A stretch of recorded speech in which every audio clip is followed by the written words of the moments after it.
প্রথমত কথা হলো শওকত ভাই সাংবাদিক হিসেবে অসাধারণ তারকা সাংবাদিক ছিলেন, প্রেস ক্লাবের সভাপতি, সম্পাদক, সব হিসেবে অতুলনীয়।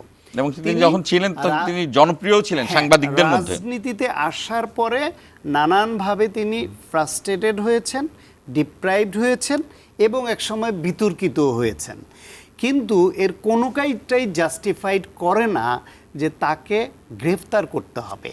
যদি গ্রেফতার করবার মতো যথেষ্ট উপাদান সরকারের হাতে থাকে এই নির্বাচনের আগে, তাহলে সেটা প্রকাশ করা দরকার। না হলে শওকত ভাই অসুস্থ এখন, এবং তার বিরুদ্ধে শোনা যাচ্ছে কিছু সংবাদ মাধ্যমে আসছে যে আমেরিকান নাগরিক যে এনায়েত করিম চৌধুরী নামে এক ভদ্রলোককে যে গ্রেফতার করা হয়েছে, যিনি নাকি বাংলাদেশে এই সরকারকে উৎখাতের মিশন নিয়ে আসছিলেন, তার সঙ্গে যোগাযোগ ছিল। এখন এই কারণেও যদি হয়ে থাকে এবং তথ্য প্রমাণ থাকে সেটা বলুক, বরং আমার মনে হয় এটা সরকার একটা ভুল সিদ্ধান্ত নিল এবং সরকার এটা করে বিতর্কিত ভূমিকায় গেল তারা নির্বাচনের আগে।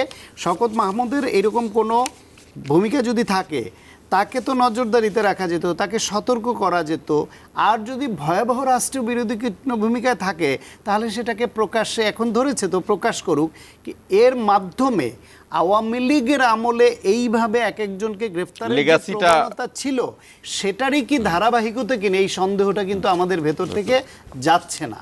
ফলে এটা আমি একদম কংক্রিট মন্তব্য করছি না, কিন্তু এখনো পর্যন্ত ধোঁয়াশা আছে বলে আমার মনে হচ্ছে যে এটা সম্ভব হয়।